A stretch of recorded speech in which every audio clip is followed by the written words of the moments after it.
Bonjour, alors je vais vous expliquer comment faire un dessin de base dans SolidWorks. Au début, vous avez ici votre arborescence qui va vous indiquer tout ce que vous avez dessiné au fur et à mesure.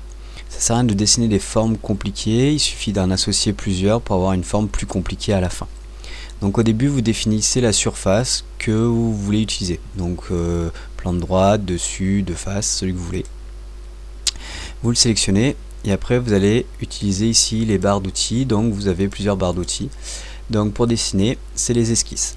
Donc on indique à l'ordinateur qu'on veut dessiner, donc on appuie sur esquisse.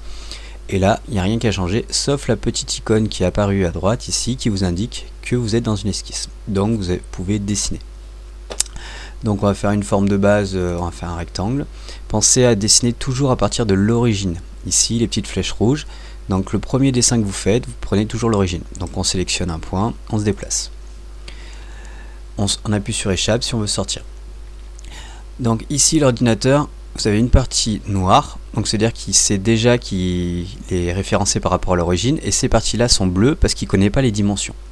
Donc pour indiquer les dimensions, vous allez dans cotation intelligente, vous sélectionnez vos traits, hop, vous cliquez, vous indiquez la dimension que vous voulez. Vous faites la même chose de l'autre côté. Et là, tous les traits sont devenus noirs, c'est-à-dire que l'ordinateur connaît toutes les dimensions et qu'il n'a pas de problème pour reconnaître les traits.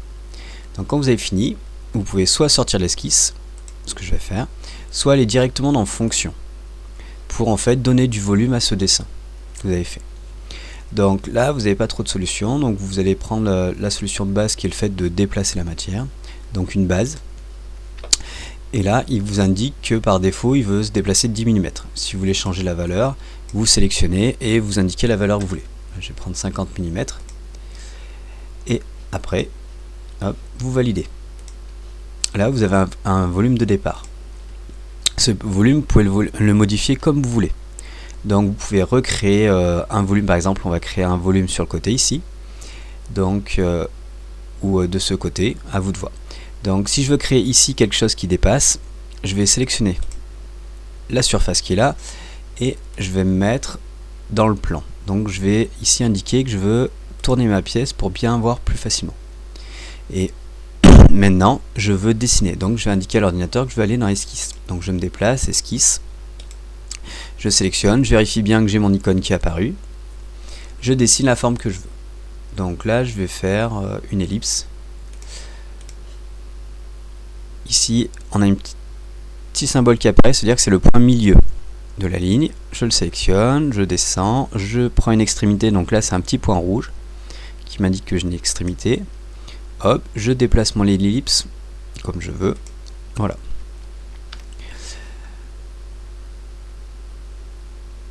J'ai pas besoin de la partie qui est là, donc je vais la couper après. Là, je vais faire un trait pour indiquer que je veux garder cette surface-là. Je découpe, hop, et donc j'ai le trait qui est là, qui est défini, qui est en noir, et ce trait qui est en bleu, qui n'est pas défini. Il suffit simplement de lui mettre une dimension, donc hop, de là à là. Si je lui mets une valeur, l'ordinateur, je vais mettre 20, l'ordinateur c'est automatiquement lui où il se trouve. Donc toute ma surface est définie, donc tous mes traits sont noirs, je peux ensuite passer à la fonction. Donc ici je vais faire bossage, donc si je vous voyez pas très bien que vous êtes toujours dans le plan, vous pouvez changer de vue. Ici vous pouvez mettre en 3 dimensions. Donc là on voit que le bossage va pas dans le bon sens, donc ici j'inverse la direction, inverser la direction.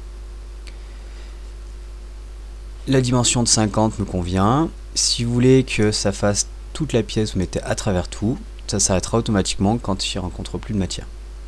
Mettez valider, et là vous avez un élément qui a été ajouté. Vous pouvez le faire autant de fois que vous voulez, donc à chaque fois dans votre arborescence, vous avez les informations qui apparaissent et qui vont vous servir à modifier le cas échéant. Si ici, la dimension qui est là n'est pas suffisante, je peux retourner ici dans mon arborescence, faire un clic droit, aller sur éditer l'esquisse, et là je peux modifier ma valeur. Si en fait je me suis trompé, c'est 150 que je voulais, je mets 150, valider, je ressors de mon esquisse, et là l'ordinateur a automatiquement modifié les dimensions et le reste aussi qui va avec. Merci de m'avoir écouté.